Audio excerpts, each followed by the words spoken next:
Hi friends, ಎಲ್ಲರೂ ಹೇಗಿದ್ದೀರಾ? ಇವತ್ತು ನಾನು ಟಾಪಿಕ್ ಬಗ್ಗೆ ಮಾತಾಡ್ತಿದ್ದೀನಿ. ಯಾವುದಂದರೆ ನಿಮಗೆ ಗೊತ್ತಾಗಿರುತ್ತೆ, ಹೌದು ಅದೇ ಹೊಟ್ಟೆ ನೋವು, ಅಜೀರ್ಣ. ಈ ಸಮಸ್ಯೆ ಯಾರಿಗೆ ಬರಲ್ಲ ಹೇಳಿ, ಎಲ್ಲರಿಗೂ ಬರುತ್ತೆ. ಹಾಗಾಗಿ ಒಂದಲ್ಲ ಸಲ ಬರುತ್ತೆ ಆಗುತ್ತೆ. ಹಾಗಾಗಿ ಇದೊಂದು ಇಂಪಾರ್ಟೆಂಟ್ ಟಾಪಿಕ್ ಅಂತ ಅನಿಸುತ್ತೋ, ಅದಕ್ಕೋಸ್ಕರ ಇದರ ಬಗ್ಗೆ ನಾನು ಸ್ವಲ್ಪ ಮಾತಾಡೋಣ ಅಂತ ಓದಿದ್ದೀನಿ. ಹಾಗಾಗಿ ಈ ವಿಡಿಯೋನ ಎಂಡ್ ತನಕ ನೋಡಿ, ಸ್ಕಿಪ್ ಮಾಡದೆ. ಹಾಗೆ ಇಷ್ಟ ಆದರೆ ಒಂದು ಲೈಕ್ ಮಾಡಿ. ಹಾಗೆ ಸಬ್ಸ್ಕ್ರೈಬ್ ಮಾಡದೇ ಇರೋರು ಪ್ಲೀಸ್ ಸಬ್ಸ್ಕ್ರೈಬ್ ಮಾಡಿ. ಹಾಗೆ ಸಬ್ಸ್ಕ್ರೈಬ್ ಮಾಡಿದ ತಕ್ಷಣ ಪಕ್ಕದಲ್ಲಿರುವ ಬೆಲ್ ಐಕನನ್ನು ಪ್ರೆಸ್ ಮಾಡಲಿಕ್ಕೆ ಮರಿಬೇಡಿ. ಹಾಗೆ ಪ್ರೆಸ್ ಮಾಡಿ ಆಲ್ ಅಂತ ಆಪ್ಷನನ್ನು ಸೆಲೆಕ್ಟ್ ಮಾಡಿದರೆ ನಿಮಗೆ ನನ್ನ ಎಲ್ಲ ವಿಡಿಯೋ ನೋಟಿಫಿಕೇಷನ್ ಆ ಕೂಡಲೇ ಬರುತ್ತೆ. ನೀವು ಆ ತಕ್ಷಣವೇ ವಿಡಿಯೋ ನೋಡಿ ಒಂದು ಲೈಕನ್ನು ಮತ್ತು ಹಾಗೆ ಶೇರನ್ನು ಮಾಡೋದು ಮರಿಬೇಡಿ. ಓಕೆ, ಹಾಗೆ ಈಗ ಸ್ಟಾರ್ಟ್ ಮಾಡೋಣ ವಿಡಿಯೋನ.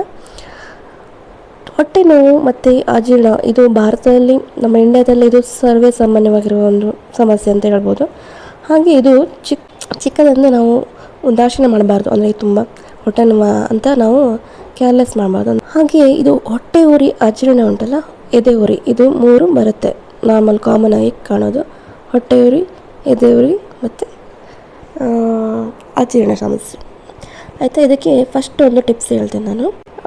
ಈ ನೀರು ಉಂಟಲ್ಲ, ಸಾಕಷ್ಟು ನೀವು ಕುಡಿಬೇಕಾಗುತ್ತೆ. ಹಾಗೆ ಮಜ್ಜಿಗೆ, ಇದು ಬೆಸ್ಟು. ಇದು ಫಸ್ಟ್ ಟಿಪ್ಸ್ ನಾನು ಹೇಳೋದು, ತುಂಬ ಒಳ್ಳೆಯದು. ಇದನ್ನು ನೀವು ಈ ಎದೆ ಉರಿ, ಹೊಟ್ಟೆ ನೋವೆಲ್ಲ ಆದಾಗ ಫಸ್ಟಿಗೆ ಇದನ್ನು ಕುಡೀರಿ. ಆ ತಕ್ಷಣವೇ ಕಂಟ್ರೋಲ್ ಬರುತ್ತೆ ನಿಮಗೆ. ಅಂದರೆ ಸ್ಟಾರ್ಟಿಂಗ್ ಸ್ಟೇಜ್ ಇದ್ದರೆ ಕಮ್ಮಿ ಆಗುತ್ತೆ, ಹಾಗೆ ಹೇಳ್ತಾ ಇದ್ದೇನೆ. ಹಾಗೆ ನೆಕ್ಸ್ಟ್ ಬಂದುಬಿಟ್ಟು ಸೈಂಧವ ಲವಣ, ನೀವು ಕೇಳಿರ್ತೀರ ಸೈಂಧವ ಲವಣ ಆಗುತ್ತೆ. ಹಾಗೆ ಕಲ್ಲುಪ್ಪು ಒಳ್ಳೆಯದು. ಇದನ್ನು ಬಿಸಿನೀರಿಗೆ ಈ ಬೆಳ್ಳುಳ್ಳಿ ಇದೆಯಲ್ಲ, ಅದರ ರಸವನ್ನು ಮಿಕ್ಸ್ ಮಾಡಿ ಕೊಡಿ. ಈ ಉಪ್ಪಿಗೆ ಬೆಳ್ಳುಳ್ಳಿಯನ್ನು ಮಿಕ್ಸ್ ಮಾಡಿ ಇದನ್ನು ಹೇಗೆ ಸೇವಿಸಬೇಕಂತ ಹೇಳಿದರೆ, ನೀರು ಒಂದು 7-8 ಸ್ಪೂನಷ್ಟು ನೀರನ್ನು ತಗೊಂಡು, ಅದು ಬಿಸಿ ನೀರಾಗಿರಬೇಕು. ಅದಕ್ಕೆ ನೀವು ಅರ್ಧ ಚಮಚದಷ್ಟು ಬೆಳ್ಳುಳ್ಳಿ ರಸ ಇದೆಯಲ್ಲ, ನೀವು ಸಾಲ್ಟನ್ನು ಮಿಕ್ಸ್ ಮಾಡಿ ಇಟ್ಟಿರ್ತೀರಲ್ಲ, ಬೆಳ್ಳುಳ್ಳಿ ರಸ ಇದೆಯಲ್ಲ, ಗಾರ್ಲಿಕ್ದು, ಅದನ್ನು ಹಾಕಿ ನೀವು ಅದನ್ನು ದಿನಕ್ಕೆ 2 ಸಲ ನೀವು ಇದನ್ನು ಕುಡಿಬೇಕಾಗುತ್ತೆ. ಎಷ್ಟು ಗೊತ್ತಾಯ್ತಲ್ಲ, 7-8 ಚಮಚ ಬಿಸಿ ನೀರಿಗೆ ಅರ್ಧ ಚಮಚದಷ್ಟು ಬೆಳ್ಳುಳ್ಳಿ ರಸ ಮತ್ತು ಸೈಂಧವ ಲವಣವನ್ನು ಮಿಕ್ಸ್ ಮಾಡಿ ಕುಡಿಬೇಕಾಗತ್ತೆ ನಿಮಗೆ. ಆವಾಗ ಹಾಗಾಗಿ ಹೇಳ್ತಾ ಇದ್ದೇನೆ. ನೆಕ್ಸ್ಟ್ ಟಿಪ್ಸ್ ಬಂದುಬಿಟ್ಟು ಕೊತ್ತಂಬರಿ ಬೀಜ ಗೊತ್ತಿರುತ್ತಲ್ಲ, ಇದನ್ನು ನೀವು ಪುಡಿ ಮಾಡಿಕೊಂಡು ಪೌಡ್ರ್ ಮಾಡಿಕೊಂಡು ನೀವು ಯೂಸ್ ಮಾಡಿದರೆ ನಿಮಗೆ ಬೇಗ ಕಷಾಯವನ್ನು ಮಾಡ್ಬೋದು. ಇದಕ್ಕೆ ಮತ್ತೆ ಒಣಶುಂಠಿಯನ್ನು ನೀವು ಬಳಸಬೇಕಾಗತ್ತೆ. ಒಣಶುಂಠಿ ಸ್ವಲ್ಪ ಸಾಕು, ಒಂದು ಅವರೆಕಾಳಿನಷ್ಟು ಗಾತ್ರದ ಒಣಶುಂಠಿಯನ್ನು ಸೇರಿಸ್ಕೊಂಡು ಈ ಕೊತ್ತಂಬರಿ ಬೀಜದ ಹುಡಿಗೆ ಹಾಕಿ ಅದನ್ನು ನೀರಿನಲ್ಲಿ ಹಾಕಿ ಕುದಿಸ್ಬೇಕು ಚೆನ್ನಾಗಿ. ಅದನ್ನು ಶೋಧಿಸಿಬಿಟ್ಟು ನೀವು ಕುಡಿದ್ರೆ ಒಳ್ಳೆಯದು. ನೀವು ಕುಡಿಯೊತ್ತಿಗೆ ನೀವು ಅದಕ್ಕೆ ಜೇನುತುಪ್ಪ ಸೇರಿಸೋದಾದರೆ, ಹನಿಯನ್ನು ಸೇರಿಸಬೇಕಾದ್ರೆ ನೀವು ತುಂಬ ಬಿಸಿ ಇರುವಾಗ ಸೇರಿಸಬೇಡಿ. ನೀವು ಅದನ್ನು ತಣ್ಣಗಾದ್ಮೇಲೆ ಉಗುರು ಬೆಚ್ಚಗಿರುವಾಗ ಅದನ್ನು ಜೇನುತುಪ್ಪವನ್ನು ಬೆರೆಸ್ಕೊಂಡು ಕುಡಿಬೋದು. ಇಲ್ಲದಿದ್ದರೆ ನೀವು ಈ ಕಲ್ಲು ಸಕ್ಕರೆ ಇದೆಯಲ್ಲ, ಅದನ್ನು ಸೇರಿಸ್ಕೊಂಡು ಕುಡಿಬೋದು, ಒಳ್ಳೆಯದು. ಹಾಗೆ ಕೊತ್ತಂಬರಿ ಬೀಜನ ಹೇಳಿದ್ರೆ ಪೌಡ್ರ್ ಮಾಡಿಕೊಂಡು ಮಾಡಿಟ್ಟರೆ ನಿಮಗೆ ಬೇಗ ಕಷಾಯ ಆಗುತ್ತೆ. ಅದರ ರಸ ಎಲ್ಲ ಬಿಟ್ಕೊಳ್ಳುತ್ತಲ್ವ, ನಿಮಗೆ ಬೇಗ ಕಷಾಯ ಮಾಡ್ಕೊಳ್ಬೋದು. ಇದು ತುಂಬ ಒಳ್ಳೆಯದು, ಅಂದರೆ ನಿಮ್ಮ ಹೊಟ್ಟೆಯ ಸಮಸ್ಯೆಗಳಿಗೆಲ್ಲ ಒಳ್ಳೆಯದು. ಹಾಗೆ ತುಳಸಿ ರಸ ಗೊತ್ತಿರುತ್ತೆ ನಿಮಗೆ. ತುಳಸಿ ಎಲೆದು ರಸವನ್ನು ಬೆಳ್ಳುಳ್ಳಿ ರಸ ಜೊತೆಗೆ ಸೇರಿಸಿ 2 ಸೇಮ್ ಇರಬೇಕು. ತುಳಸಿ ರಸ ಮತ್ತು ಬೆಳ್ಳುಳ್ಳಿ ರಸ ಸೇಮ್ ಕ್ವಾಂಟಿಟಿ ಆಗಿರಬೇಕು. ಹಾಗೆ ಜೇನುತುಪ್ಪವನ್ನು, ಇದನ್ನು 3 ಮಿಕ್ಸ್ ಮಾಡಿಬಿಟ್ಟು ಇದನ್ನು ನೀವು 3 ದಿನಗಳಿಗೊಮ್ಮೆ 3 ಡೇಸ್ಗೆ ಒಂದ್ಸಲ ಇದನ್ನು ಒಂದು ಟೀ ಸ್ಪೂನಷ್ಟು ನೀವು ಸೇರಿಸಬೇಕಾಗುತ್ತೆ. ಆಗ ಹೊಟ್ಟೆ ಉರಿ ಎಲ್ಲ ಕಮ್ಮಿ ಆಗುತ್ತೆ. ಕೆಲವರಿಗೆ ಡೈಲಿ ಹೊಟ್ಟೆ ಉರಿ ಆಗೋದು, ಎದೆ ಉರಿ ಆಗೋದಿಲ್ಲ ಇರುತ್ತೆ. ಅಂದರೆ ಚೂರಾದರೂ ಮಸಾಲ ಫುಡ್ ತಿಂದರೆ ಆಗೋದಿಲ್ಲ ಅಂಥವ್ರಿಗೆ ಇದು 3 ದಿವಸಕ್ಕೊಂದ್ಸಲ ನೀವು ಈ ಥರ ಮಾಡ್ಕೊಳ್ಬೋದು. ಯಾವುದೆಲ್ಲ ತುಳಸಿ ರಸ, ಬೆಳ್ಳುಳ್ಳಿ ರಸ ಮತ್ತು ಜೇನುತುಪ್ಪ, ಇದನ್ನು 3 ಮಿಕ್ಸ್ ಮಾಡಿಬಿಟ್ಟು ನೀವು ಇದನ್ನು 3 ಡೇಸ್ಗೆ ಒಂದ್ಸಲ ಇದನ್ನು ತಿನ್ನಬೇಕಾಗುತ್ತೆ. ಡೈಲಿ ಬೇಡ, 3 ಡೇಸಿಗೆ ಒಂದ್ಸಲ ತಿಂದರೆ ನಿಮಗೆ ಡೈಲಿ ಹೊಟ್ಟೆ ನೋವು ಅಥವಾ ಹೊಟ್ಟೆ ಎದೆ ಉರಿ ಎಲ್ಲ ಬರೋದು ಕಮ್ಮಿ ಆಗುತ್ತೆ. ಓಕೆ, ಇದು ನೀವು ಎಳ್ನೀರು ತುಂಬ ಒಳ್ಳೆಯದು ಫ್ರೆಂಡ್ಸ್. ಎಳ್ನೀರನ್ನು ನೀವು ಪ್ರತಿನಿತ್ಯ ಕುಡಿಬೇಕಾಗುತ್ತೆ. ಈ ತಂಪು ಪಾನೀಯ ಇರುತ್ತಲ್ಲ, ನೀವು ಜ್ಯೂಸ್ಗಳೆಲ್ಲ ಸಿಗುತ್ತೆ ನೋಡಿ ಔಟ್ ಸೈಡ್, ಅದಕ್ಕಿಂತ ಎಳ್ನೀರು ನ್ಯಾಚುರಲ್ ಆಗಿರೋದು, ನಮಗೆ ಪ್ರಕೃತಿ ದತ್ತವಾಗಿ ಸಿಗೋದು ಎಳ್ನೀರನ್ನು. ಅದು ನೀವು ಡೈಲಿ ಕುಡಿಯೋದ್ರಿಂದ ನಿಮಗೆ ಈ ಹೊಟ್ಟೆ ಉರಿ, ಹೊಟ್ಟೆ ನೋವು ಆಗೋದು, ಅಜೀರ್ಣ ಸಮಸ್ಯೆಗಳು ಆಗೋದಿಲ್ಲ. ಹಾಗಾಗಿ ಇದನ್ನು ತಪ್ಪದೇ ಕುಡೀರಿ, ಎಳ್ನೀರು ಬೆಸ್ಟ್. ಹಾಗೆಯೇ ಅಡುಗೆ ಉಪ್ಪು, ಮತ್ತು ಒಣಶುಂಠಿ ಹಾಗೆ ಜೀರಿಗೆ, ಇದು ಮೂರನ್ನು ನೀವು 1 ಟೀ ಸ್ಪೂನಷ್ಟು ಲಿಂಬೆ ರಸದೊಟ್ಟಿಗೆ ನೀವು ಇದನ್ನು ಮಿಶ್ರಣ ಮಾಡಿ ಅದನ್ನು 1 ಲೋಟ ಬಿಸಿನೀರಿನೊಟ್ಟಿಗೆ ನೀವು ಇದನ್ನು ಕುಡಿಯೋದ್ರಿಂದ ಸಹ ತುಂಬ ಒಳ್ಳೆಯ ಬೆನಿಫಿಟ್ ಸಿಗುತ್ತೆ ನಿಮಗೆ. ಹಾಗೆ ಬಿಸಿನೀರಿಗೆ ನೀವು ಜೇನುತುಪ್ಪವನ್ನು ಬೆರೆಸ್ಬಿಟ್ಟು ಅದನ್ನು ನೀವು ಕುಡಿಯೋದ್ರಿಂದ ತುಂಬ ಒಳ್ಳೆಯದು. ಎದೆ ಉರಿ ಆ ಥರದ್ದು ಹೊಟ್ಟೆಯ ಪ್ರಾಬ್ಲಮ್ ಎಲ್ಲ ಬರೋದಿಲ್ಲ, ಎದೆ ಉರಿ ಆ ಥರದ್ದೆಲ್ಲ ಬರೋದಿಲ್ಲ. ನಿಮಗೆ ಜೀರ್ಣಶಕ್ತಿಗೆ ಇದು ಹೆಲ್ಪ್ ಮಾಡುತ್ತೆ. ಬೆಳಗ್ಗೆ ನೀವು ಬಿಸಿನೀರಿಗೆ ಬಿಸಿ ನೀರಲ್ಲ, ಕುದಿಯೋ ನೀರಲ್ಲ, ಬಿಸಿ ನೀರಿಗೆ ಜೇನುತುಪ್ಪವನ್ನು ಹಾಕಿ ಕುಡಿದ್ರೆ ತುಂಬ ಒಳ್ಳೆ ಹೊಟ್ಟೆಯ ಸಮಸ್ಯೆಗೆ ಇದು ಬೆಸ್ಟ್ ಆಯಿತಾ. ನೆಕ್ಸ್ಟು ಬಂದುಬಿಟ್ಟು 1 ಲೋಟ ನೀರಿಗೆ 1 ನಿಂಬೆಹಣ್ಣು ರಸವನ್ನು ಹಿಂಡಬೇಕಾಗುತ್ತೆ. ಹಾಗೆ ಅರ್ಧ ಟೀ ಸ್ಪೂನಷ್ಟು ಅಡುಗೆ ಸೋಡಾ, ಇದಿಷ್ಟನ್ನು ಹಾಕಿ ಶರ್ಬತ್ ಥರ ನೀವು ಜ್ಯೂಸ್ ಮಾಡ್ತೀವಲ್ಲ ಅಡುಗೆ ಸೋಡನ್ನು ಯೂಸ್ ಮಾಡಿ. ಓಕೆ, ನೆಕ್ಸ್ಟ್ ಬಂದುಬಿಟ್ಟು ನಾವು ಇದು ಹುರುಳಿಕಾಳು ಗೊತ್ತಿದೆಯಲ್ಲ ನಿಮಗೆ, ಹುರುಳಿಕಾಳು ಹೇಳ್ತೀವಿ. ಅದನ್ನು ಕಟ್ಟು ಸಾರನ್ನು ಹೇಗೆ ನಾವು ಫಸ್ಟಿಗೆ ನೀರು ಹಾಕಿ ನಾವು ಬೇಯಿಸ್ತೀವಿ ಹುರುಳಿಕಾಳನ್ನು, ಅವಾಗ ಅದರ ನೀರನ್ನು ನಾವು ಕಟ್ಟು ಬೇಯಿಸೋದಂದರೆ ಹುರುಳಿಕಾಳನ್ನು ಮತ್ತು ಅದನ್ನು ಸಪ್ರೇಟಾಗಿ ಮಾಡಿ ಅದರ ನೀರಿದೆಯಲ್ಲ ಅದಕ್ಕೆ ನೀವು ತುಪ್ಪವನ್ನು ಸೇರಿಸ್ಬಿಟ್ಟು 2 ಸಲ ಕುಡಿಬೋದು. ಆವಾಗ ನಿಮಗೆ ಒಳ್ಳೆ ಹೊಟ್ಟೆ ನೋವೆಲ್ಲ ಬರೋದಿಲ್ಲ. ಹಾಗೆ ನೀವು ಡೈಲಿ ವಾಕ್ ಮಾಡ್ತೀರಾ, ಡೈಲಿ ಸ್ವಲ್ಪ ದೂರ ನಡೆದರೂ ಒಳ್ಳೆಯದು. ಹಾಗೆ ಇದು ಹೊಟ್ಟೆ ನಿಮಗೆ ಎದೆ ಉರಿ ಬರುತ್ತೆ ಅಂತ ಹೇಳುವಾಗ ನಿಮಗೆ ತಡ್ಕೊಳ್ಳೋಕ್ಕಾಗಲ್ಲ, ಆ ಟೈಮಲ್ಲಿ ಕುತ್ಕೊಳ್ಬೇಡಿ ಅಥವಾ ಮಲ್ಕೊಳ್ಬೇಡಿ, ಅದರ ಬದಲು ವಾಕ್ ಮಾಡಿ ಫಾಸ್ಟಾಗಿ. ಸ್ವಲ್ಪ ನಿಮಗೆ ಯಾವಾಗ ನಿಮಗೆ ಬೇಗ ರಿಲೀಫ್ ಸಿಗುತ್ತೆ ಆ ತಕ್ಷಣ ನಿಮಗೆ ರಿಲೀಫ್ ಸಿಗೋದ್ರಿಂದ ವಾಕ್ ಮಾಡಿ. ಮತ್ತು ಬೇರೆ ಎಕ್ಸಸೈಸ್ ಎಲ್ಲ ಬೇಡ, ನಾರ್ಮಲ್ ವಾಕ್ ಮಾಡಿದರೆ ಸಾಕು. ಡೈಲಿ ವಾಕ್ ಮಾಡೋ ಅಭ್ಯಾಸ ಇದ್ದರೆ ಒಳ್ಳೆಯದು. ತಿಂದ ತಕ್ಷಣ ಒಂದು ಅರ್ಧ ಗಂಟೆ ಆದಮೇಲೆ ವಾಕ್ ಮಾಡೋದು, ಅಂದರೆ ನಮಗೆ ಅವಾಗ ತಿಂದದು ನಮಗೆ ಜೀರ್ಣ ಆಗೋದ್ರಿಂದ ನಿಮಗೆ ಎದೆ ಉರಿ ಆ ಥರದ್ದು ಬರೋದು. ಜೀರ್ಣಕ್ರಿಯೆಯಲ್ಲಿ ಏನಾದರೂ ಪ್ರಾಬ್ಲಮ್ ಇದ್ದರೆ ನೀವು ಆ ಥರ ಮಾಡೋದು ಒಳ್ಳೆಯದು. ಅಂದರೆ ತಿಂದ ತಕ್ಷಣ ಬೆಳಿಗ್ಗೆ ತಿಂಡಿ ಆದಮೇಲೆ ಒಂದು ಅರ್ಧ ಗಂಟೆ ಆದಮೇಲೆ ವಾಕ್ ಮಾಡಬೇಕು. ಹಾಗೆ ಮಧ್ಯಾಹ್ನ ರಾತ್ರಿ ಆ ಥರ ವಾಕ್ ಮಾಡಿಬಿಟ್ಟು ನೀವು ಮಾಡೋದ್ರಿಂದ ನಿಮಗೆ ತಿಂದದ್ದು ಅದು ತೇಗು ಅಂತ ಹೇಳ್ತಾರಲ್ಲ, ಆ ಮೂಲಕ ನಿಮಗೆ ರಿಲೀಫ್ ಸಿಗುತ್ತೆ. ನಿಮಗೆ ಯಾವಾಗ ಎದೆ ಉರಿ ಎಲ್ಲ ಆಗೋದಿಲ್ಲ. ನೀವು ಹೊಟ್ಟೆಯನ್ನು ಆದಷ್ಟು ಖಾಲಿಯಾಗಿ ಬಿಡಬಾರ್ದು, ಅಂದರೆ ಟೈಮ್ ಸರಿಯಾಗಿ ತಿನ್ನಬೇಕು. ಅಂದರೆ ಕೆಲವು ತುಂಬ ಹೊತ್ತು ಹೊಟ್ಟೆಯನ್ನು ಖಾಲಿಯಾಗಿ ಬಿಟ್ಟರೆ ನಿಮಗೆ ಹೊಟ್ಟೆ ಸಂಬಂಧಿ ಸಮಸ್ಯೆ ಬರುತ್ತೆ. ಹಾಗಾಗಿ ಹೊಟ್ಟೆಯನ್ನು ಆದಷ್ಟು ಖಾಲಿಯಾಗಿ ಬಿಡಬೇಡಿ. ನೀರು ಅಥವಾ ಏನಾದರೂ ಕುಡಿಬೇಕಾಗುತ್ತೆ, ಹಾಗೆ ಖಾಲಿಯಾಗಿ ಬಿಡಬೇಡಿ. ಹಾಗೆ ಸೇಬು, ಕ್ಯಾರೆಟು, ಬೀಟ್ರೂಟು, ಹುರುಳಿಕಾಯಿ ನಾನು ಹೇಳಿದ್ನಲ್ಲ, ಈ ಥರದ್ದೆಲ್ಲ ನೀವು ನಾರಿನಂಶ ಇರುವ ತರಕಾರಿಗಳನ್ನು ಜಾಸ್ತಿಯಾಗಿ ಸೇವನೆ ಮಾಡಬೇಕಾಗತ್ತೆ. ಅದು ಉತ್ತಮವಾಗಿರುತ್ತೆ. ಅಂದರೆ ಈ ನಾರಿನಂಶ ಜಾಸ್ತಿಯಾಗಿ ನೀವು ತಿನ್ನೋದ್ರಿಂದ ನಿಮಗೆ ಹೊಟ್ಟೆ ಸಂಬಂಧಿ ಅಂದರೆ ಜೀರ್ಣಶಕ್ತಿಗೆ ನಿಮಗೆ ಒಳ್ಳೆಯದಾಗುತ್ತೆ. ಹೊಟ್ಟೆ ನೋವು ಇದ್ದ ದಿವಸ ನಿಮಗೆ ಯಾವ ಹೊಟ್ಟೆ ನೋವು ಇರುತ್ತೆ ನೋಡಿ, ಜಾಸ್ತಿಯಾಗಿ ಹೊಟ್ಟೆ ಉರಿ ಬರೋದು, ಎದೆ ಉರಿ ಬರೋವರಿಗೆ ಕಾಫಿ, ಟೀ ನೀವು ಆದಷ್ಟು ಅವಾಯ್ಡ್ ಮಾಡಿ. ಆಲ್ಕೋಹಾಲು, ಧೂಮಪಾನ ಇದೆಲ್ಲ ನೀವು ಅವಾಯ್ಡ್ ಮಾಡಿದ್ರೆ ತುಂಬ ಒಳ್ಳೆಯದು. ಹಾಗೆ ಕೊಬ್ಬಿನ ಪದಾರ್ಥಗಳನ್ನು ಅಂದರೆ ಕೆನೆ ಮೊಸರು ನಾರ್ಮಲ್ ಮಜ್ಜಿಗೆಲ್ಲ ಗಟ್ಟಿ ಮೊಸರು ಇರುತ್ತಲ್ಲ, ಕೆನೆ ಇರೋದು ಆ ಥರದ್ದು, ಪೇಡ, ಮಾಂಸ, ಈ ನಾನ್ ವೆಜ್ಜನ್ನು ಆದಷ್ಟು ಅವಾಯ್ಡ್ ಮಾಡಿ. ಆವಾಗ ನಿಮ್ಗೆ ಹೊಟ್ಟೆ ನೋವು ಆದ ಟೈಮಲ್ಲಿ, ಅಂದರೆ ಈ ಎದೆ ಉರಿಯ ಟೈಮಲ್ಲೆಲ್ಲ ಆ ಫುಡ್ಡನ್ನೆಲ್ಲ ಅವಾಯ್ಡ್ ಮಾಡಿ. ಹಾಗೆ ಟೈಟಾಗಿರೋ ಒಳ ಉಡುಪನ್ನು ನೀವು ಹಾಕಬಾರ್ದು. ಬಿಗಿಯಾಗಿರುವ ಒಳ ಉಡುಪುಗಳನ್ನು ಅಥವಾ ಡ್ರೆಸ್ಸನ್ನು ನೀವು ಹಾಕ್ಕೊಳ್ಬಾರ್ದು. ರಾತ್ರಿ ಮಲಗುವಾಗ ಅಷ್ಟೇ ಫ್ರೀ ಆಗಿರುವ ಬಟ್ಟೆಯನ್ನು ಹಾಕ್ಕೊಳ್ಳಿ. ಮಲಗೋ ಮುಂಚೆ ನೀವು 2 ಗಂಟೆ ಮುಂಚೆ ನೀವು ಊಟ ಮಾಡ್ಕೊಳ್ಬೇಕಾಗುತ್ತೆ. ನೈಟು ಊಟ ಮಾಡಿದ ತಕ್ಷಣವೇ ರಾತ್ರಿ ಮಲಗಬೇಡಿ. ಇದರಿಂದ ನಿಮಗೆ ಈ ಎದೆ ಉರಿ ಬರೋ ಚಾನ್ಸಸ್ ಜಾಸ್ತಿ ಆಗಿರುತ್ತೆ. ಹಾಗೆ ಎದೆ ಉರಿ ನಾನು ಹೇಳಿದ್ದೆಲ್ಲ ಬಂದಾಗ ನೀವು ವಾಕ್ ಮಾಡೋದು ಒಳ್ಳೆಯದು. ಮಲಗಬಾರ್ದು, ವಾಕ್ ಮಾಡಬೇಕು ಫಾಸ್ಟಾಗಿ. ನಿಮಗೆ ಆವಾಗ ಆಡಿಗೆ ಬರೋದು ಹೇಳ್ತಾರೆ, ತೇಗು ಬಂದು ನಿಮಗೆ ಆವಾಗ ಎದೆ ಉರಿ ಕಮ್ಮಿ ಆಗುತ್ತೆ ಆಯಿತಾ. ಮತ್ತು ಇನ್ನೊಂದು ಹೇಳ್ಬೇಕಾದ್ರೆ ತಿಂದ ಆಹಾರ ನಮ್ಗೆ ಯಾಕೆ ಈ ಅಜೀರ್ಣ ಎಲ್ಲ ಬರುತ್ತೆ ಅಂದರೆ, ತಿಂದ ಆಹಾರ ನಮಗೆ ಸರಿಯಾಗಿ ಜೀರ್ಣವಾಗದೇ ಇರುವಾಗ ನಮಗೆ ಹೊಟ್ಟೆ ನೋವೆಲ್ಲ ಬರೋದು. ನಾವು ತಿಂದ ಫುಡ್ಡು ನಮಗೆ ಸರಿಯಾಗಿ ಜೀರ್ಣ ಆಗೋದಿದ್ದಾಗ ಹೀಗೆಲ್ಲ ಆಗುತ್ತೆ. ನಾವು ತೆಗೆದುಕೊಳ್ಳುವ ಆಹಾರದಲ್ಲಿ ಸ್ವಲ್ಪ ಚೇಂಜಸನ್ನು ನಾವು ಮಾಡ್ಕೊಳ್ಬೇಕಾಗತ್ತೆ. ಯಾಕಂದರೆ ನಾವು ಈಗಾಗಲೇ ನಾವು ಯಾವುದೋ ಆಹಾರವನ್ನು ಸೇವಿಸ್ತಾ ಇದ್ದರೆ ಅದು ನಮಗೆ ಆಗದಿದ್ದಾಗ ಮಾತ್ರ ನಮಗೆ ಈ ಥರ ಸಮಸ್ಯೆ ಕಾಣೋದ್ರಿಂದ ನೀವು ತಿನ್ನುವ ಫುಡ್ನಲ್ಲಿ ನೀವು ಚೇಂಜಸನ್ನು ಮಾಡಬೇಕಾಗುತ್ತೆ. ನಿಮ್ಮ ಹೊಟ್ಟೆಯಲ್ಲಿ ಆಮ್ಲೀಯತೆ ಇದ್ದರೆ ಆವಾಗ ನೀವು 2ರಿಂದ 3 ತುಳಸಿ ಎಲೆಗಳನ್ನು ಅಗಿಬೇಕಾಗುತ್ತೆ. ಅದು ತುಂಬ ಒಳ್ಳೆಯದಾಗುತ್ತೆ. ನಿಮಗೆ ನಿಂಬೆ ರಸವನ್ನು ಬೆರೆಸಿಬಿಟ್ಟು ಇದು ಜ್ಯೂಸ್ ಥರ ಮಾಡ್ಕೊಂಡು ಸಹ ಕುಡಿಬೋದು, ತುಂಬ ಒಳ್ಳೆಯದು. ಹಾಗೆ ಇದು ಹೊಟ್ಟೆಯ ಸಮಸ್ಯೆ ಎಲ್ಲ ಬರೋದು, ಅಜೀರ್ಣ ಸಮಸ್ಯೆ ಬರೋದು ಜಾಸ್ತಿಯಾಗಿ ಒತ್ತಡ ಒತ್ತಡ ಇರೋವರಿಗೆ, ಅಂದರೆ ಒತ್ತಡ ಬದುಕಿನಲ್ಲಿ ಈ ಥರ ಆಗೋದು ಸರ್ವಸಾಮಾನ್ಯ. ಯಾಕಂದರೆ ಟೈಮ್ ಸರಿಯಾಗಿ ತಿನ್ನೋದಿಲ್ಲ, ಟೆನ್ಷನ್ ಮಾಡ್ಕೊಳ್ಳೋದು, ಸರಿಯಾಗಿ ನೀರು ಕುಡಿಯೋದಿಲ್ಲ, ಮತ್ತು ಈ ಥರದ್ದೆಲ್ಲ ಇದರಿಂದ ಈ ಹೊಟ್ಟೆ ಸಮಸ್ಯೆ, ಎದೆ ಅದೆಲ್ಲ ಬರೋದು ಈಗ ಜಾಸ್ತಿ ಆಗಿದೆ. ಎಲ್ಲರಿಗೂ ಇದು ಇರುತ್ತೆ ಒಂದಲ್ಲ ಒಂದು ಟೈಮ್ಗೆ. ಅಥವಾ ಔಟ್ಸೈಡ್ ಫುಡ್ಡು, ಮಸಾಲ ಫುಡ್ಡುಗಳು ತಿನ್ನೋದು, ಈ ಖಾರ ಫುಡ್ಡು, ಇದೆಲ್ಲ ಅಸಿಡಿಟಿ ಎಲ್ಲ ಬರೋದು ಹೀಗೆ. ಮಸಾಲ ಫುಡ್ಡು ಜಾಸ್ತಿಯಾಗಿ ತಿನ್ನೋದ್ರಿಂದ ಎದೆ ಉರಿ ಅಥವಾ ಹೊಟ್ಟೆ ನೋವು, ಅಜೀರ್ಣ ಆಗೋದು, ಇದೆಲ್ಲ. ಆದಷ್ಟು ಒಳ್ಳೆಯ ಹಣ್ಣು ತರಕಾರಿ, ನಾರಿನಂಶ ತರಕಾರಿಯನ್ನು ಜಾಸ್ತಿಯಾಗಿ ತಿಂದು ನಮ್ಮ ದೇಹಕ್ಕೆ ಈ ಥರ ಇದೆಲ್ಲ ಬಂದಾಗ ನಮಗೆ ಒಂಥರ ಇರಿಟೇಷನ್ ಆಗುತ್ತೆ, ಅಂದರೆ ಕಿರಿಕಿರಿ ಆಗುತ್ತೆ ಇದೆಲ್ಲ, ಈ ಹೊಟ್ಟೆ ನೋವು, ಎದೆ ಉರಿ ಅಂತ ಹೇಳೋದು.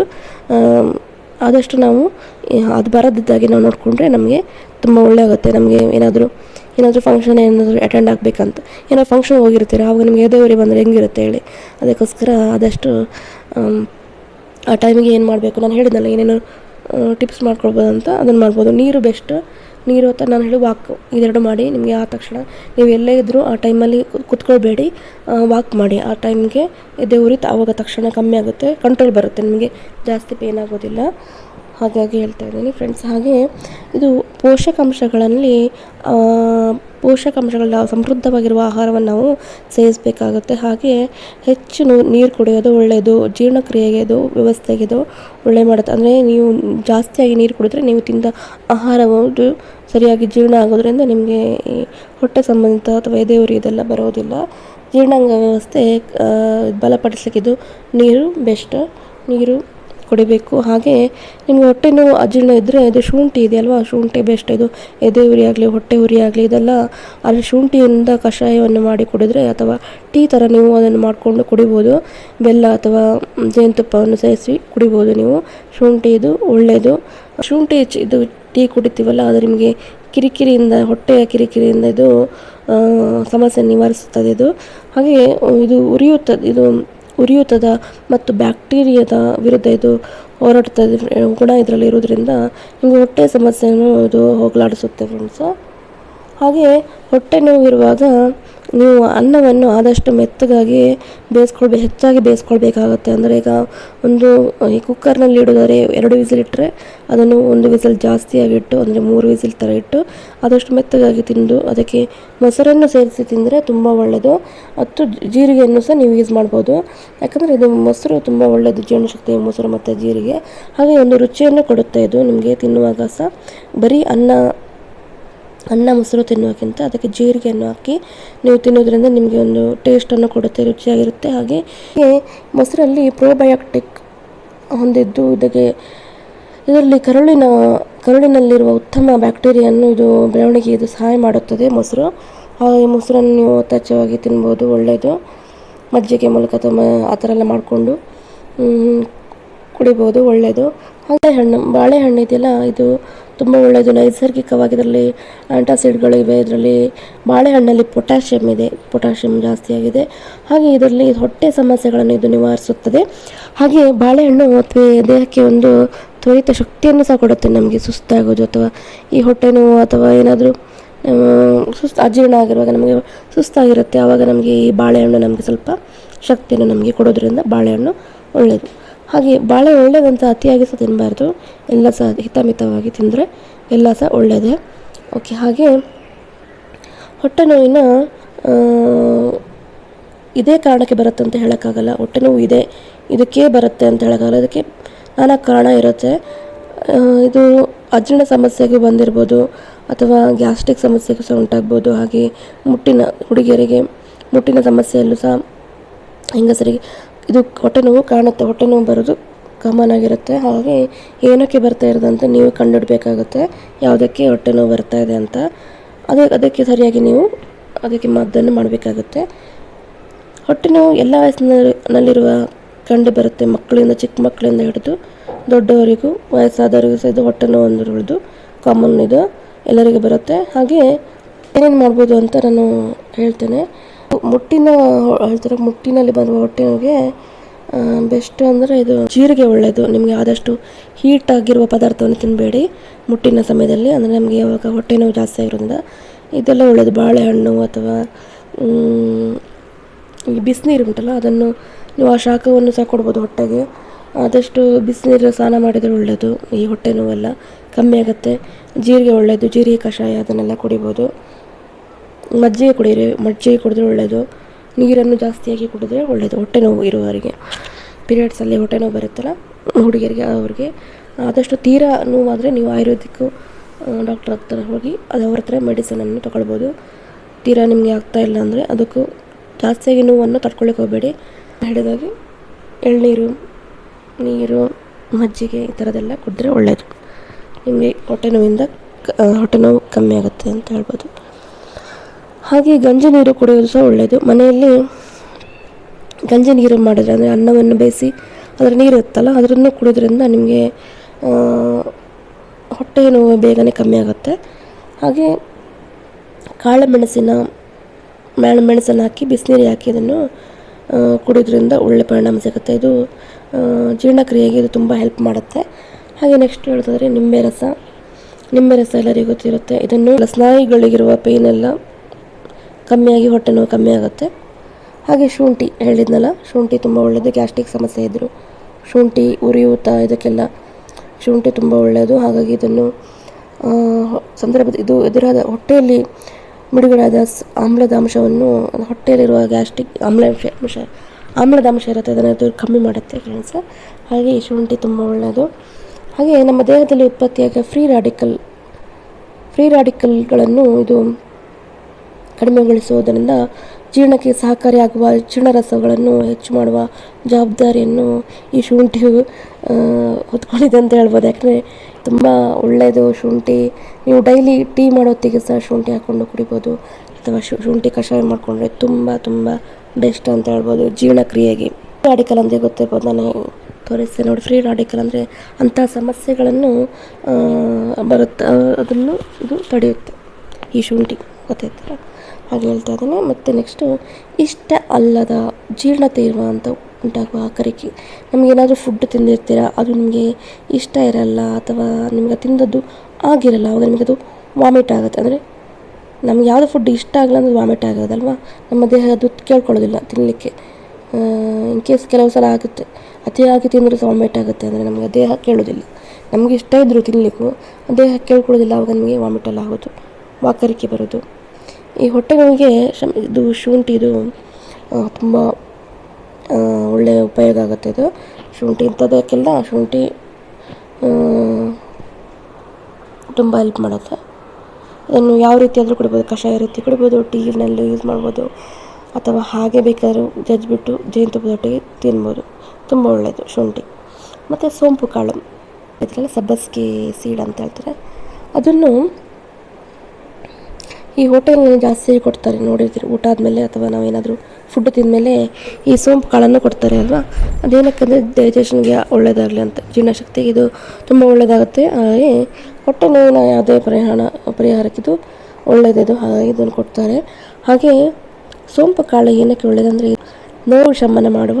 6 ಶತಮಾನಗಳಿಂದ ಇದನ್ನು ಚೀನಾ ದೇಶದಲ್ಲಿ, ಈಜಿಪ್ಟ್ನಲ್ಲಿ, ಗ್ರೀಕ್ ಮುಂತಾದ ದೇಶಗಳಲ್ಲಿ ಇದನ್ನು, ಹಾಗೆ ಅಷ್ಟೇ ಏಕೆ ನಮ್ಮ ಭಾರತದಲ್ಲಿ ಸಹ ಇದನ್ನು ಆಯುರ್ವೇದದಲ್ಲಿ ಪದ್ಧತಿಯಲ್ಲಿ ಇದನ್ನು ಸೋಂಪು ಕಾಳನ್ನು ನಾವು ಔಷಧಿಯಾಗಿ ಇದನ್ನು ಉಪಯೋಗಿಸ್ತಿದ್ದೇವೆ.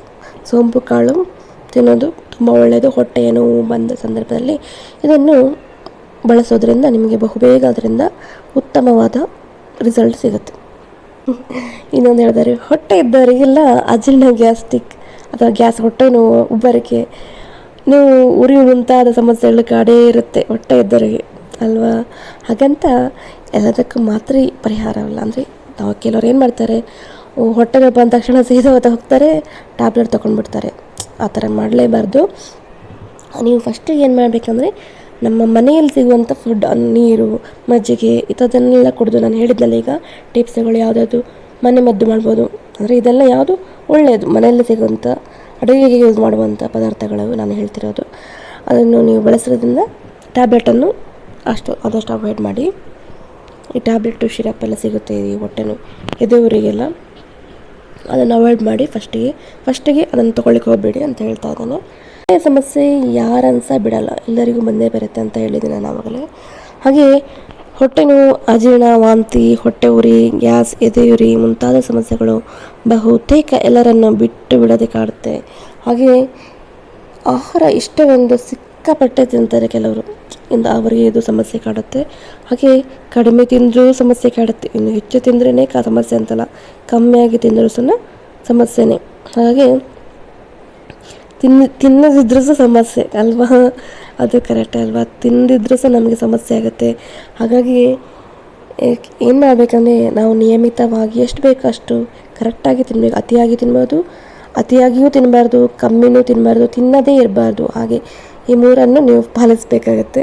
ಹಾಗೆ ಈ ನಮಗೆ ನಾನು ಹೇಳಿದಲ್ಲ, ಹೊಟ್ಟೆಯನ್ನು ಖಾಲಿಯಾಗಿ ಬಿಡಬಾರ್ದು, ಇದರಿಂದ ನೀವು ಗ್ಯಾಸ್ಟ್ರಿಕ್ ಆಗುವ ಚಾನ್ಸಸ್ ಇರೋದ್ರಿಂದ ನೀವು ಕರೆಕ್ಟ್ ಟೈಮಿಗೆ ಸರಿಯಾಗಿ ನೀರು, ಊಟ ಸೇರೋಕ್ಕೆ ಏನಾದರೂ ಔಟ್ ಸೈಡ್ ಹೋಗಿರ್ತೀರ, ಏನೂ ತಿನ್ನಲಿಕ್ಕಾಗದಿದ್ದರೂ ನೀರಾದರೂ ಕುಡಿಬೇಕಾಗುತ್ತೆ. ಹೊಟ್ಟೆನೂ ಮಾತ್ರ ಖಾಲಿಯಾಗಿ ಬಿಡಬೇಡಿ. ಹಾಗೆ ಶುಂಠಿ ಬಗ್ಗೆ ಹೇಳಿದೆ ನಾನು. ಹಾಗೆ ಆ್ಯಪಲ್ ಸೈಡರ್ ವಿನಿಗರ್ ಕೇಳಿದ್ದೀರಲ್ಲ, ಇದು ತುಂಬ ಒಳ್ಳೆಯದು ಅಜೀರ್ಣಕ್ಕೆ. ಆ್ಯಪಲ್ ಸೈಡರ್ ವಿನಿಗರನ್ನು ಬಹಳ ಪರಿಣಾಮಕಾರಿಯಾಗಿ ವರ್ಕ್ ಆಗುತ್ತೆ. ಹಾಗೆ ಇದರಲ್ಲಿ ಮೆಗ್ನೀಷಿಯಮ್ ಇದೆ, ಹಾಗೆ ಫಾಸ್ಫರಸ್ ಇದೆ, ಪೊಟ್ಯಾಷಿಯಮ್ ಇದೆ, ಹಾಗೆ ಕ್ಯಾಲ್ಶಿಯಮ್ ಇದೆ. ಹಾಗೆ ಈ ಥರ ಎಲ್ಲ ರೀತಿಯ ಒಳ್ಳೆಯ ಜೀರ್ಣಕಾರಿ ಅಂಶವನ್ನು ಇದು ಹೊಂದಿದೆ. ಇದು ವಿನಿಗರ್ ಇದೆಯಲ್ಲ, ಆ್ಯಸಿಡಿಕ್ ಆಗಿರುವ ಕಾರಣ ಇದು ಫ್ಯಾಟ್ಸ್ ಬ್ರೇಕ್ ಮಾಡಿ ಇದು ಆ್ಯಸಿಡನ್ನು ರಿಫ್ಲೆಕ್ಸ್ ಆಗದಂತೆ ಇದು ನೋಡಿಕೊಳ್ಳುತ್ತದೆ. ಹಾಗೆ ಇದರಲ್ಲಿ ಏನಾದರೂ ಹೊಟ್ಟೆ ಸಂಬಂಧ ಅಥವಾ ಡೈಜೆಷನ್ ಪ್ರಾಬ್ಲಮ್ ಇದ್ದರೆ ನೀವು ಆ್ಯಪಲ್ ಸೈಡರ್ ವಿನಿಗರನ್ನು ಡೈಲಿ ಬೆಳಗ್ಗೆ ಹೊತ್ತು ನೀರಿಗೆ ಹಾಕಿ ಕುಡೀರಿ. ಅದನ್ನು ನಿಯಮಿತವಾಗಿ ಕುಡಿಬೇಕು, ಜಾಸ್ತಿಯಾಗೂ ಸಹ ಕುಡಿಬಾರ್ದು. ಅದರಲ್ಲಿ ಕೊಟ್ಟಿರ್ತಾರೆ ಇನ್ಸ್ಟ್ರಕ್ಷನ್ ಎಷ್ಟು ಕುಡಿಬೇಕಂತ, ಹಾಗೆ ನೋಡಿಕೊಂಡು ನೀವು ಅದನ್ನು ಡೈಲಿ ಒಂದು ಲೋಟ ಅಂದರೆ ಗ್ಲಾಸಿನಲ್ಲಿ ಬೆಳಗ್ಗೆ ಕುಡಿಯೋದ್ರಿಂದ ನಿಮ್ಮ ಡೈಜೆಷನ್ ಸಿಸ್ಟಮ್ಗೆ ತುಂಬ ಒಳ್ಳೆಯದು. ಆ್ಯಪಲ್ ಸೈಡರ್ ವಿನಿಗರ್ ತುಂಬ ಒಳ್ಳೆಯದು, ನೀವು ಅದನ್ನು ಕುಡಿಬೋದು. ಓಕೆ. ಹಾಗೆ ಬೇಕಿಂಗ್ ಸೋಡಾ ನಾನು ಹೇಳಿದೆ, ಅಜೀರ್ಣಕ್ಕೆ ಅತಿಯಾದ ಆ್ಯಸಿಡ್ ಮಟ್ಟ ಕಾರಣವಾದಾಗ ಬೇಕಿಂಗ್ ಸೋಡಾ ಸಹಾಯ ಮಾಡುತ್ತದೆ.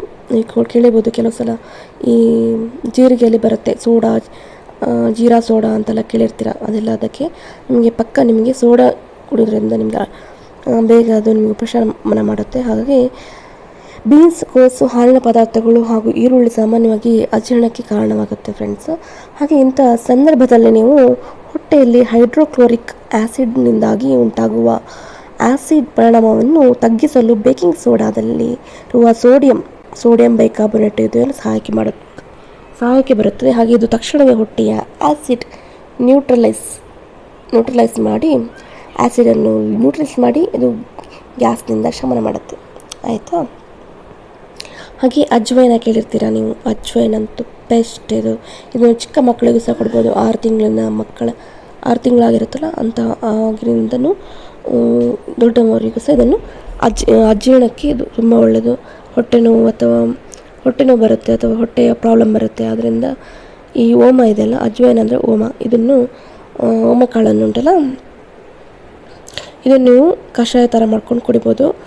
ಇದನ್ನು ಆಯುರ್ವೇದದಲ್ಲಿ ಇದಕ್ಕೆ ಔಷಧವಾಗಿ ಇದನ್ನು ಬಳಕೆ ಮಾಡ್ತಾರೆ. ಇದು ರಾಮಬಾಣ ಅಂತಲೇ ಹೇಳ್ಬೋದು. ಔಷಧಿಯಲ್ಲಿ ಇದು ಹೊಟ್ಟೆ ನೋವಿಗೆ, ಹೊಟ್ಟೆ ಸಂಬಂಧಿತ ಜೀರ್ಣಕ್ರಿಯೆ ಇದಕ್ಕೆಲ್ಲ ಆರೋಗ್ಯಕರವಾಗಿ ಇದು ಕೆಲಸ ಮಾಡುತ್ತೆ. ನೆಲ್ಲಿಕಾಯಿ ಕೇಳಿರ್ತಾರೆ, ನೆಲ್ಲಿಕಾಯಿ ಒಂದು ತಿಂದರೆ ಒಂದು 10 ಆ್ಯಪಲ್ ತಿಂದಷ್ಟು ಒಳ್ಳೆಯದು ಅಂತ ಹೇಳ್ತಾರೆ. ನೆಲ್ಲಿಕಾಯಿ ತುಂಬ ಒಳ್ಳೆಯದು. ಹಾಗೆ ಇದರಲ್ಲಿ ಫೈಬರ್ ಅಧಿಕವಾಗಿರುತ್ತೆ. ಹಾಗಾಗಿ ಇದು ಜೀರ್ಣಕ್ರಿಯೆ ಸರಾಗವಾಗಿ ಆಗುವಂತೆ ನೋಡಿಕೊಳ್ಳುತ್ತದೆ. ಇದು ಹಲವಾರು ಆರೋಗ್ಯ ಲಾಭಗಳಿಗೆ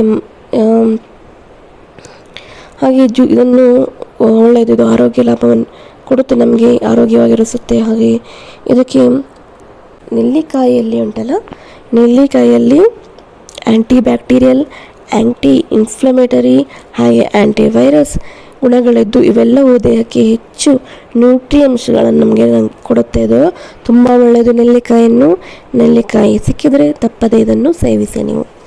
ಹಾಗೆ ಮೆಂತ್ಯ ಗೊತ್ತಿರುತ್ತೆ ನಿಮಗೆ, ಅಡುಗೆಯಲ್ಲಿ ನೀವು ಸಾಂಬಾರಿಗೆಲ್ಲ ಯೂಸ್ ಮಾಡ್ತೀರಿ, ಚಟ್ನಿಗೆ ಅಥವಾ ಮೆಂತ್ಯ ಹಾಕಿ ನೀವು ಇಡ್ಲಿ ಸಮೇತ ದೋಸೆ ಎಲ್ಲ ಮಾಡ್ತಾರೆ. ಮೆಂತ್ಯ ಗೊತ್ತಿರುತ್ತೆ ನಿಮಗೆ. ಹಾಗೆ ಒಂದು ಸೌಂದರ್ಯವರ್ಧಕವಾಗಿ ಅಂದರೆ ತಲೆ ಕೂದಲಿಗೆ ಸಹ ಯೂಸ್ ಮಾಡ್ತಾರೆ. ಮೆಂತ್ಯ ತುಂಬ ಒಳ್ಳೆಯದು. ಶುಗರ್ ಇದ್ದವರಿಗೆ, ಡಯಾಬಿಟಿಕ್ ಪೇಷಂಟಿಗೆ ಮೆಂತ್ಯ ತುಂಬ ಒಳ್ಳೆಯದು. ಹಾಗೆ ಇಲ್ಲಿ ನಾನು ಹೇಳೋದು, ಈ ಮೆಂತ್ಯ ಕಾಳು ಇದೆಯಲ್ಲ, ಹೊಟ್ಟೆ ಕೆಟ್ಟ ಸೂಚನೆ ಸಿಕ್ಕ ಕೂಡಲೇ ಏನು ಮಾಡ್ತದೆ, ನಿಮಗೆ ಗೊತ್ತಾಗುತ್ತೆ ನಿಮ್ಮ ಹೊಟ್ಟೆ ಹಾಳಾಗಿದೆ ಅಂತ ಗೊತ್ತಾಗುತ್ತೆ, ಆವಾಗನೇ ಗೊತ್ತಾಗತ್ತಲ್ವ.